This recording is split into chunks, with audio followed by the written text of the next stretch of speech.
Je pense que c'est bon.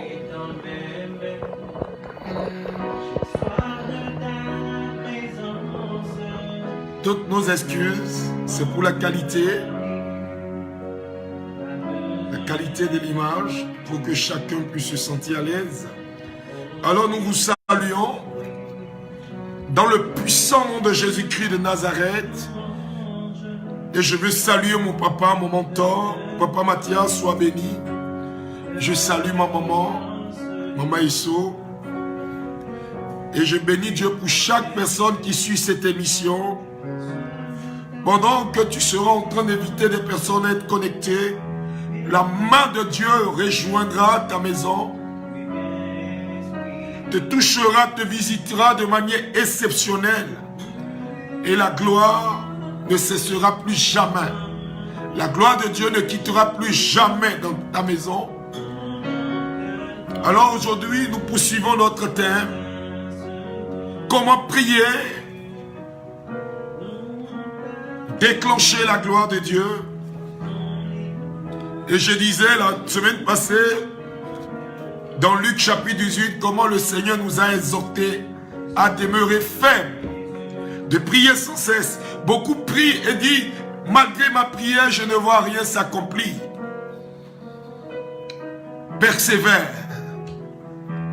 Demeure dans la prière.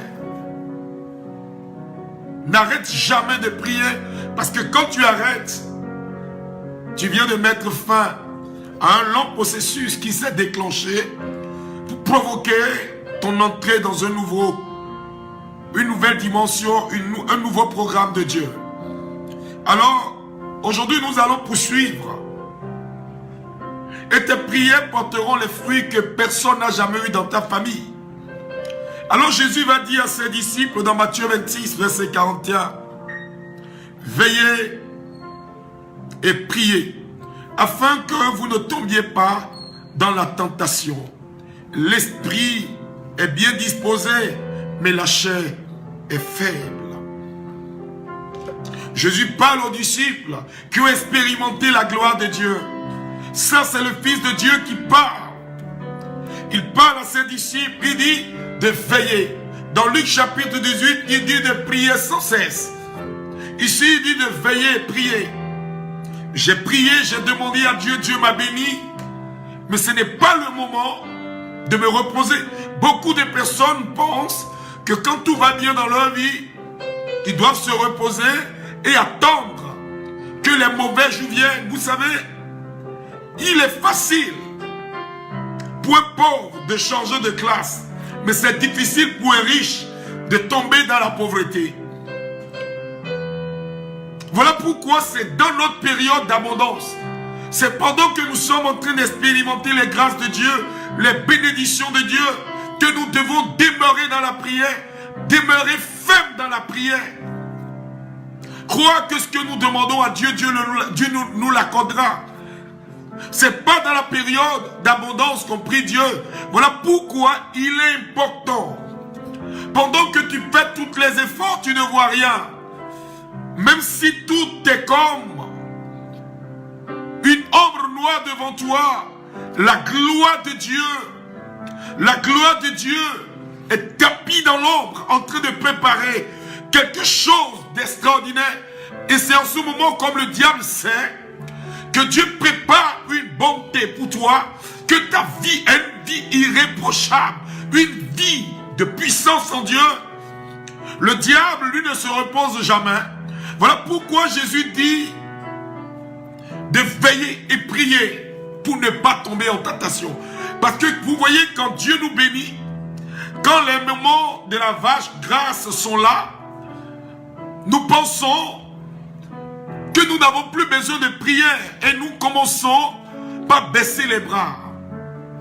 Beaucoup de personnes ont vu une percée fulgurante comme Job. Job, quand vous lisez correctement Job, à partir du chapitre 1 jusqu'au verset 12, du chapitre 1 verset 1er jusqu'au verset 12, vous allez voir la gloire de Dieu sur Job. Job prospérait de manière croissante. Et le diable va dire à Dieu, N'est-ce pas parce que ta main est posée sur Job que Job prospère? Permets-moi d'aller de mettre Job à l'épreuve. Dieu ne nous met jamais à l'épreuve. C'est le diable qui s'immisce parce qu'il veut nous tirer vers le bas. Quand le diable voit que vous êtes en train de traverser le moment de la vaste grâce, il vous pousse à produire l'acte par laquelle lui, le diable, doit s'immiscer dans votre vie. Voilà pourquoi il est important de demeurer ferme dans la prière. La prière doit être une âme redoutable dans notre vie. Quand nous lisons un Chronique, vous allez voir dans le verset, dans le chapitre 21 de Chronique, 1 Chronique 21, vous allez voir dans le verset 1er jusqu'au 14, que la Bible dit que le diable a inspiré David de compter le peuple pour avoir une exactitude dans ses idées du nombre que fait le peuple. Mais quand vous regardez bien, vous allez vers le verset 18. Dieu va se fâcher contre David. Mais la Bible, quand vous regardez dans le livre d'un Samuel, vous allez voir que le peuple, l'histoire qui est racontée est l'histoire d'un peuple qui avait connu de grands exploits. Mais quand David a décidé de décompter le peuple, alors la malédiction est rentrée dans le peuple. Voilà pourquoi il est important, frères bien-aimés dans le Seigneur, de prier pour nos dirigeants, de prier pour les leaders, de prier pour ceux qui ont des places de décision dans nos vies. Parce que quand tout va bien, le diable peut inspirer des mauvais plans. Le diable peut inspirer des décisions terribles pour fragiliser le peuple de Dieu et le conduire à la mort. Parce que le salaire du péché, c'est la mort. Quand un peuple commence par être meurtri dans un milieu de vie, les gens commencent par souffrir énormément. Les gens commencent par avoir ce qu'on appelle le hard-ball. Ils commencent par crier « Oh !» Si nous sommes accrochés à Dieu, que nous vivons en Dieu, que Dieu est notre respiration effective et que par la prière, nous avançons, quelque chose de glorieux se passe toujours. Bien-aimés frères, c'est maintenant que tu dois prier. C'est maintenant que Dieu t'appelle à prier. Malgré que tout va bien, saisis-toi de l'âme de la prière. Décide des temps de jeûne. Ne pense pas que parce que tout va bien, que tu dois aller croiser les bras, parce que Dieu t'a fait des promesses. Quand Dieu te fait une promesse, c'est le moment de te réveiller dans la foi, de démarrer une vie de prière jusqu'à ce que tu rentres dans la promesse. Vous allez voir le peuple d'Israël, Dieu a dit que leur exil ne va pas dépasser 70 ans. Et le peuple est parti se coucher dormant, mangeant, buvant du bon vin. Mais Dieu va susciter au cœur d'un homme, Daniel. Et Daniel va se rendre compte qu'il y a une anomalie. Le peuple a commencé par se plaire, en exil, par se plaire dans la maison du mauvais, la maison du diable. Alors, il va adresser une prière à Dieu et Dieu va l'exaucer. Mais vous allez constater que quand vous regardez Daniel, chapitre 3, le diable s'est assis sur la bénédiction du peuple. Même l'ange qui doit apporter la bénédiction a été arrêté quelque part.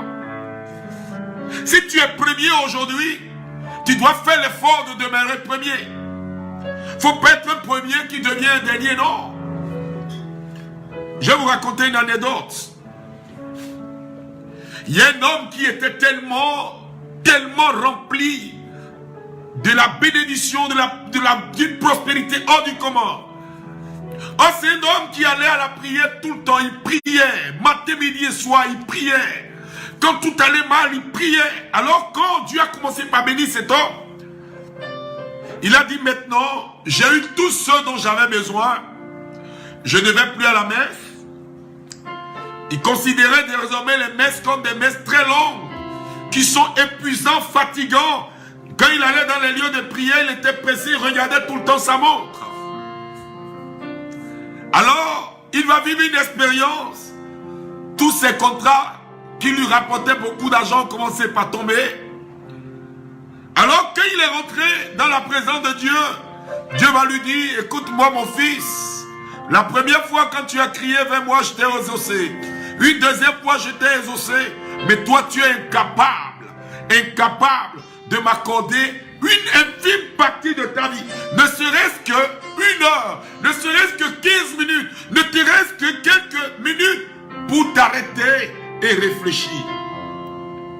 Jésus va dire dans Marc 10, verset 31, plusieurs des premiers seront les derniers, et plusieurs des derniers seront les premiers. Pourquoi Marc dit cela? Parce que si tu es à la tête, tu es devant aujourd'hui, tu dois veiller à ce que Dieu te place toujours devant. Tu dois veiller à ce que la bénédiction que tu vis présentement, Dieu puisse la bonifier. Or, pour que Dieu bonifie, il faut que tu sois en odeur de sainteté avec Dieu. Il faut que tu puisses fléchir continuellement, genoux devant l'autel de l'Éternel. Beaucoup de personnes pensent qu'en s'éloignant de Dieu, en s'éloignant des lieux de prière, en s'éloignant des hommes de Dieu, pendant que Dieu les bénit, leur assurera. Non, l'homme de Dieu n'est pas là pour vous piller, mais vous devez être là où la bénédiction est, pour que la bénédiction continue de couler sur vous. Bien-aimés frères, même si tu pries que tu ne vois rien, regardez le prophète Élie, dans 1 Roi 18, il a dit, le verset 41, il a dit au prophète Achab, il dit, va, mange et dors, il va pleuvoir, bientôt il y aura la pluie. Mais quand il a fini de prophétiser, vous savez ce que l'homme de Dieu va faire? L'homme de Dieu va aller se fléchir genoux. Il va se mettre à genoux. Mais il a déjà annoncé. Il a entendu le grondement. Il a envoyé Élisée voir. Élisée a vu. Il y a une pluie qui doit tomber.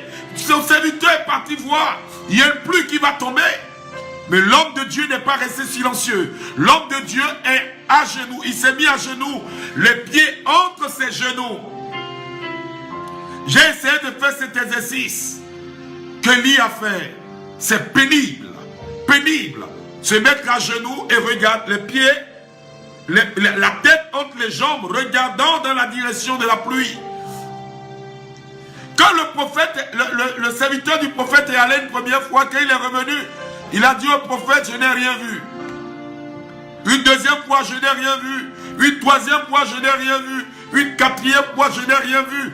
Mais est-ce que le prophète dormait? Non. Le prophète priait parce que Dieu lui a parlé.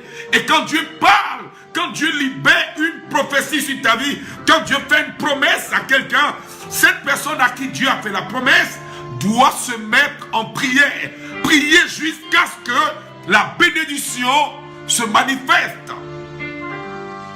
Tu dois pouvoir prier pour que Dieu a scellé ta destinée. Tu dois pouvoir prier pour que Dieu envoie sur ta vie la pluie de l'arrière-saison. Tu dois demander à Dieu de rendre visible la promesse. D'accord, Dieu t'a fait une promesse. D'accord, Dieu dit, je vais te bénir à l'infini. Dieu qui veut te bénir à l'infini, ce même Dieu veut que tu te tiennes à genoux. Je vous l'ai dit la fois dernière. L'homme a voulu toujours demander à Dieu. Parce que quand Dieu a donné à l'homme sans son accord, sans son avis, l'homme s'est plaint de ce que Dieu lui a donné. Du coup, Dieu veut désormais nous exaucer à partir de ce que nous lui demandons. Il va dire, demandez et l'on vous donnera. Apprends à demander à Dieu, et quand Dieu t'aura donné une première, dis-lui déjà merci. Quand Dieu te donnera une seconde, dis-lui encore merci. Quand Dieu finira de t'arroser, dis-lui encore merci. Pendant que tout fleurit, pendant que tout va bien, prie Dieu. Sois dans la présence de Dieu. Dieu veut bénir quelqu'un ce soir. Et ma joie, c'est de te voir à un autre niveau. À un autre niveau. La prière déclenche la victoire dans les grands combats. La prière travaille dans le surnaturel. La prière prévient des combats que tu ne vois pas. La prière anéantit la puissance des ténèbres. Quand vous vous mettez en prière, que Dieu bénisse mon frère César, que la gloire de Dieu descende sur toi et que ta vie de prière prenne une autre envol dans une autre dimension de gloire et que tu rapportes les victoires dans tous les domaines de ta vie. Alléluia. La prière permet de mettre un frein aux ailes du diable, de mettre un frein aux agitations du diable. Seul par la prière, nous pouvons avoir la victoire sur nos ennemis. Plus ta vie de prière connaît une croissance, plus ta vie de prière connaît une croissance, plus la bénédiction devient abondante sur ta vie. Moins vous prierez, moins vous aurez de résultats. Une bonne prière commence toujours par un temps d'action de grâce pour dire merci à Dieu pour tout ce qu'il a accordé. Dis merci à Dieu pour tout ce qu'il a déjà eu à faire dans votre vie. Prier, c'est rechercher la face de Dieu. Prier, c'est rechercher la présence de Dieu. Quand vous vous mettez à prier, la présence de Dieu vient. Oh, là où il y a la présence de Dieu, il y a sa gloire. Là où il y a la gloire de Dieu, il y a la bénédiction de Dieu qui jaillit, qui explose et brise les jours. Nous devons apprendre à louer Dieu avant de commencer toute forme de prière. Lui dire merci. Levez la voix vers lui. Dis merci à Dieu pour ce qu'il accomplit dans votre vie. Dis merci à Dieu pour sa puissance. Dis merci à Dieu pour ce que vous ne voyez pas. Quand vous voyez Jésus devant la tombe de Lazare, dans Jean chapitre 11, il illustre une bonne manière de prier. Il dit, Père, je sais que tu m'as toujours exaucé et que tu m'exauceras encore. Pendant même que Lazare n'était pas encore sorti du tombeau. Alors Jésus nous montre là qu'avant même de demander à Dieu, nous devons croire qu'il nous l'a accordé. Voilà pourquoi dans Luc chapitre 1, la Bible va dire, bienheureuse celle qui a cru. La Vierge a cru que cette parole de l'ange s'accomplira. Bien-aimés frères, la prière. Si Jésus dit dans Matthieu, de prier, Matthieu 26, de prier, de veiller, de prier, nous devons avoir un temps important. Un temps. Tu avais l'habitude de veiller, de prier, de prendre des temps de veiller personnel. Mais depuis combien de temps tu as encore pris ce temps de veiller personnel? Vous savez, ceux qui veulent voir la main de Dieu agir, vous devez avoir des temps de veille personnelle où vous êtes à genoux devant Dieu. Je vais vous donner l'un de mes secrets les plus fous. J'ai partagé cette expérience merveilleuse avec vous. Choisissez un temps et dédiez toute une nuit jusqu'au matin. Allez dans sa présence, devant votre autel, devant l'autel que vous avez consacré à Dieu. Prenez un temps de veillée personnelle. Il y a un frère, quand on faisait des exercices spirituels, en 2000, on faisait des grands temps d'adoration, des grands temps de prière nocturne. Et je l'ai revu ce père 10 ans plus tard. Je l'ai vu, il était devenu en forme, gros, avec un gros ventre. Et je lui ai posé la question, mais tout va bien? Il dit oui, tout va bien, frère. Dieu m'a béni, je suis béni de la bénédiction d'en haut. Quand je dors en paix. Je l'ai regardé et je lui ai dit, mais est-ce que tu as gardé au moins un temps de veillée personnelle? Il dit, tu sais, frère Maxime, les affaires sont abondantes. Je n'ai plus le temps. Parfois, quand je rentre, je suis fatigué. J'ai dit, attention. Attention. Le diable rôde autour de toi parce que le diable a vu que l'Éternel t'a élevé. Le diable a vu que l'Éternel t'a élevé. Le diable est juste à côté en train de voir comment te faire échouer, comment te faire tomber. Alors décide rapidement dans la semaine ou dans le mois un temps de rencontre personnelle avec Dieu. Bien-aimés frères, allons à l'école de Jésus-Christ de Nazareth. Quand il devait entrer dans la présence de Dieu, il passait toute une nuit dans sa présence. Il se retirait avant de choisir les disciples. Il va se retirer dans la présence de Dieu avant de faire toutes choses, avant que les grandes décisions ne sortent.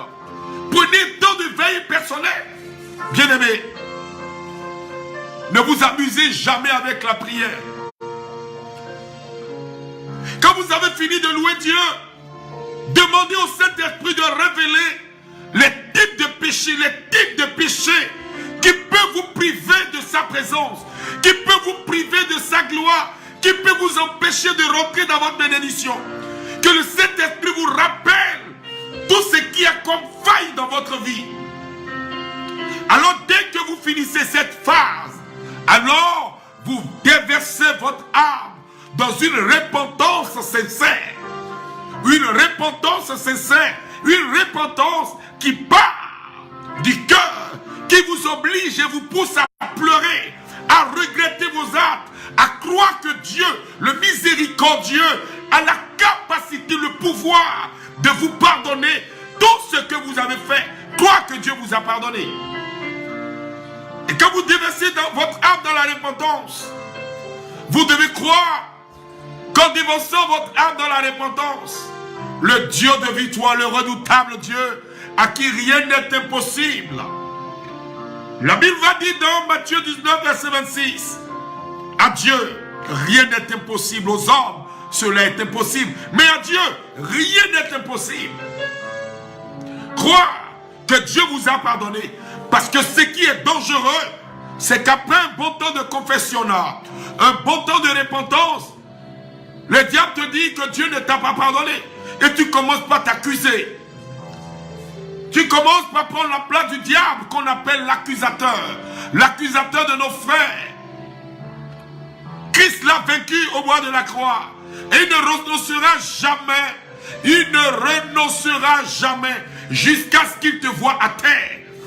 Mais je prophétise qu'il ne te verra pas à terre. Il te verra toujours debout dans la prière.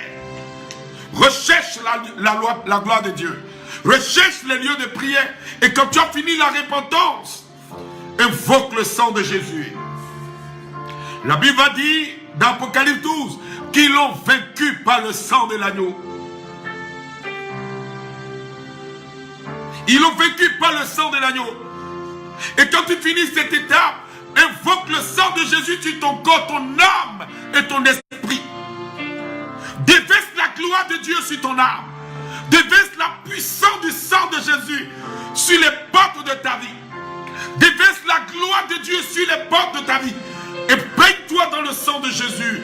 Réclame l'océan du sang de Jésus-Christ tout autour de toi, dans ta vie, dans tes affaires, dans la vie de tes enfants, sur tes enfants. Impose-le les mains et demande la pluie du sang de Jésus-Christ.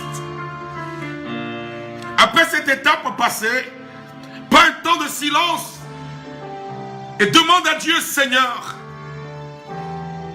fais-moi voir ta gloire.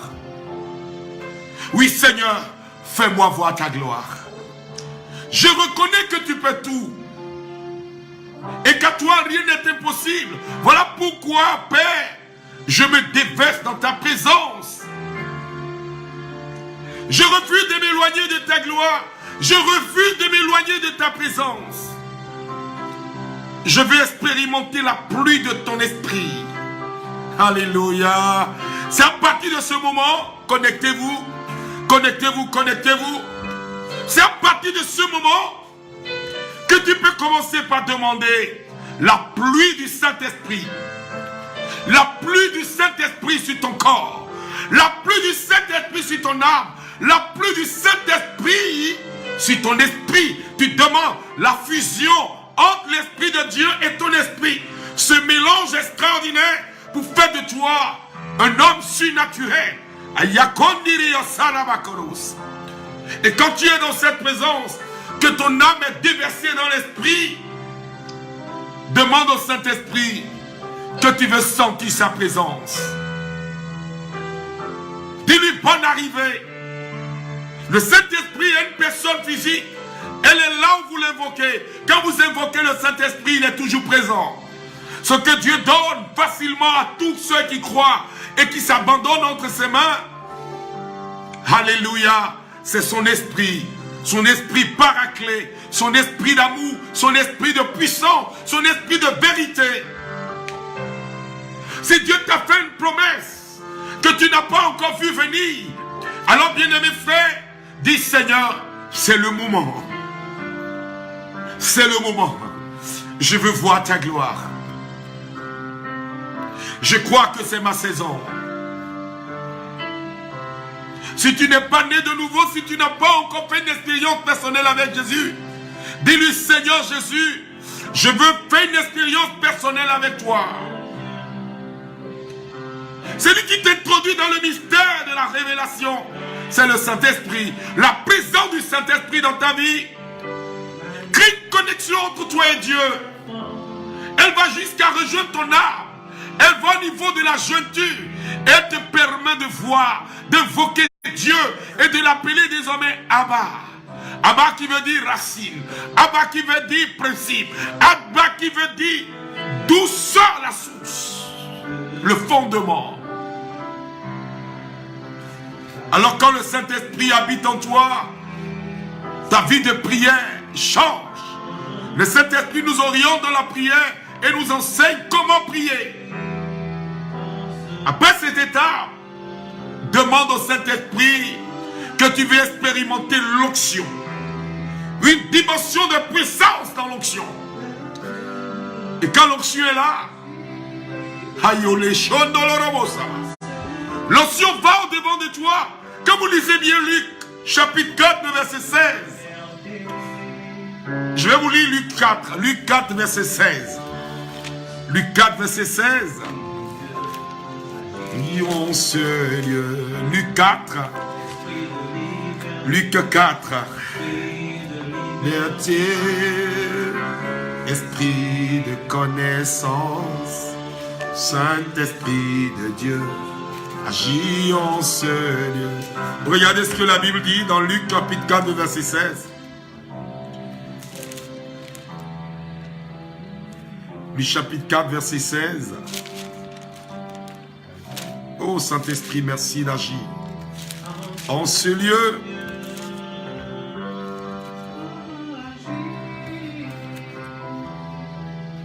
Il se rendit à Nazareth où il avait été élevé selon la coutume, et il entra dans la synagogue le jour du sabbat. Il se leva pour faire la lecture et on lui remit le livre du prophète Ésaïe. L'ayant déroulé, il trouva l'endroit où il était écrit: l'Esprit du Seigneur est sur moi,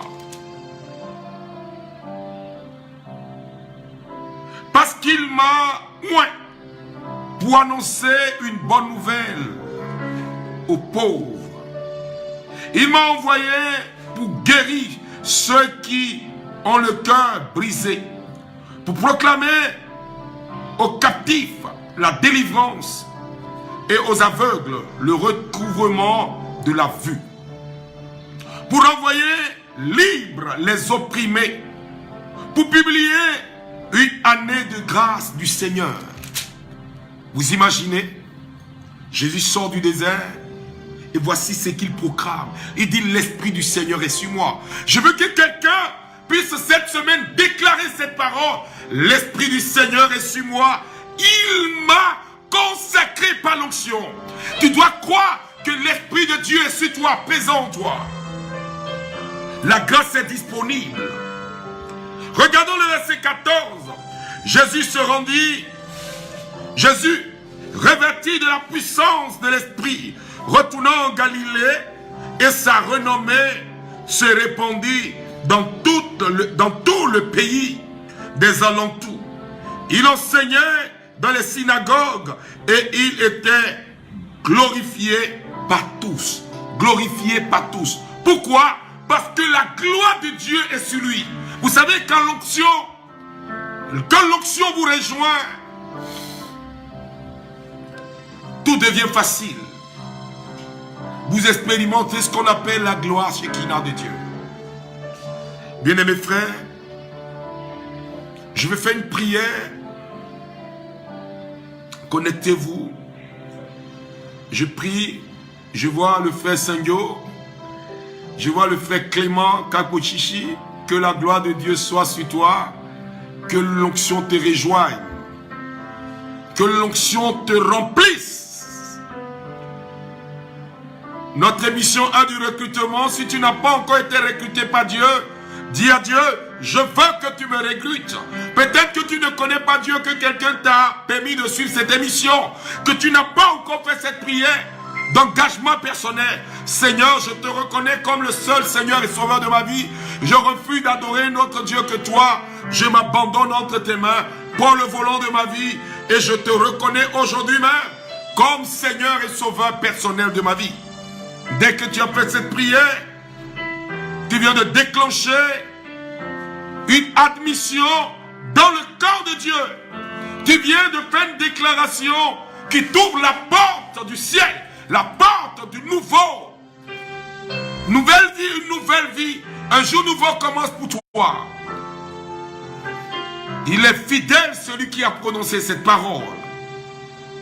Connectez-vous. Je vais laisser l'organiste chanter. Je vais prendre un temps avec vous de méditation. Prenez ce cantique. Dis Seigneur, mon âme est tranquille auprès de toi, car tu es pour moi une citadelle.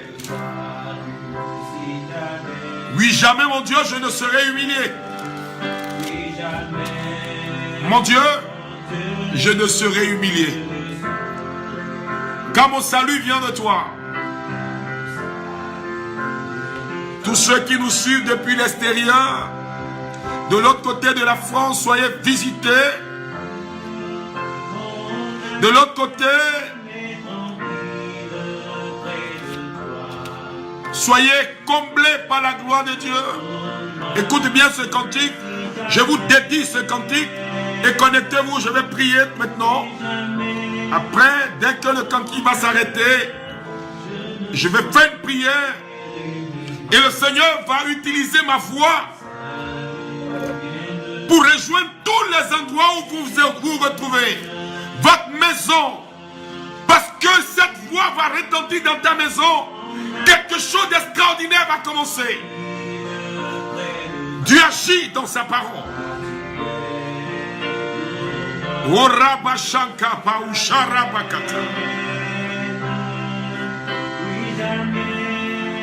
Mon Dieu, humilié, car mon salut vient de toi. Ô Seigneur, mon Dieu, mon rocher. Je veux te bénir pour toutes ces personnes qui nous suivent. Je chanterai ton nom. Beaucoup ont toujours chanté ce cantique au cours des funérailles, mais ce cantique appartient aux vivants. Le Seigneur te sauvera de tous tes ennemis. Il te fera manger les meilleures productions du pays. Il te rassasiera. Ton grenier débordera. Dis, je te bénirai toute ma vie, Seigneur.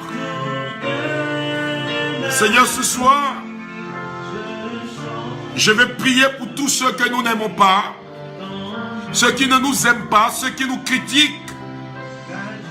Ô Père, je prie pour ces personnes qui ont de l'antipathie pour nous, pour ceux qui me suivent, Père, que ta gloire les rejoigne. Seigneur mon Dieu, mon rocher, je vais prier pour toutes ces personnes qui nous suivent en direct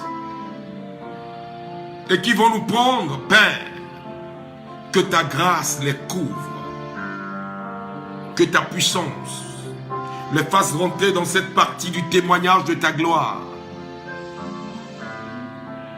Quand tu as fini de prier, demande à Dieu que tu veux avoir des raisons pour donner des témoignages. Alors je vais prier pour quelqu'un ce soir. Ton témoignage ne tardera pas. le Seigneur fera en sorte que le vendredi prochain n'arrive pas sans que tu ne sois un témoin oculaire de sa gloire. L'Éternel me charge de te dire qu'il te visitera 3 fois chaque jour jusqu'au vendredi prochain. La main de l'Éternel sera pour toi une marque indélébile qui va te conduire dans une autre dimension de gloire. Alors que Dieu vous bénisse. À du recrutement de ce jour, point fin, mais la gloire de Dieu rejoint vos maisons. Dieu ouvre une porte dans ta maison et est en train de rencontrer l'ange qui était devant ta porte et qui empêchait la bénédiction de rentrer chez toi. L'Éternel vient de frapper la main de cet ange. L'Éternel vient de paralyser cet ange. L'Éternel vient de réduire au silence cet ange. À partir de cette nuit, cet ange n'opérera plus dans ta maison.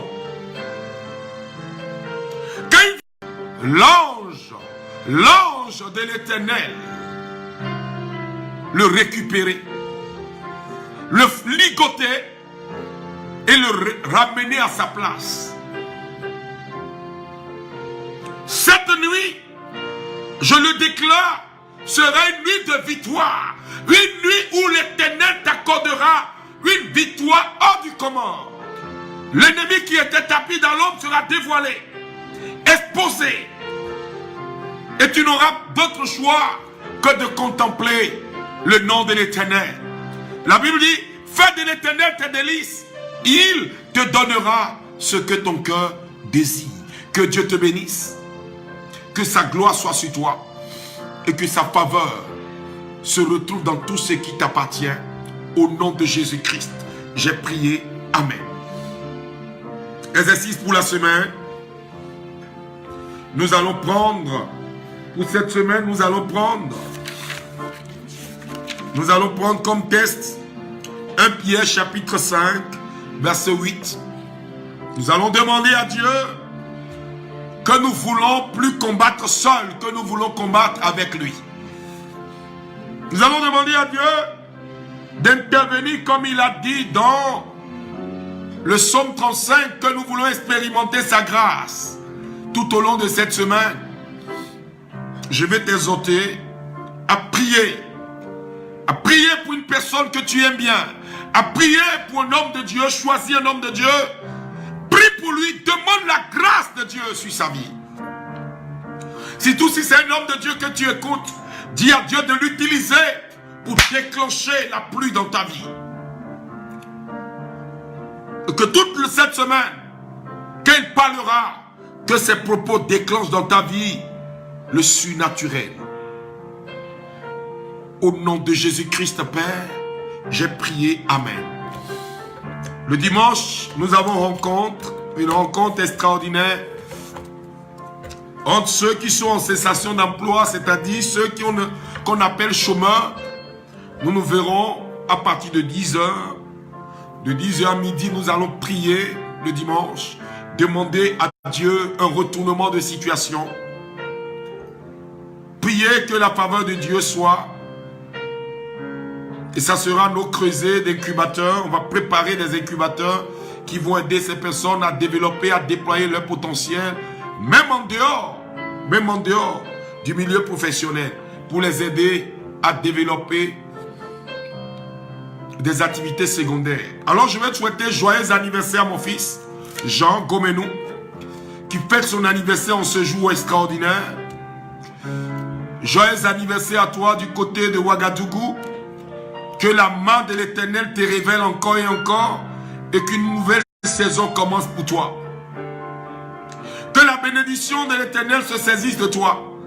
Que l'Éternel te fasse récolter là où tu n'as pas semé et que la fidélité de l'Éternel soit ta bonté, ton partage au nom de Jésus-Christ de Nazareth.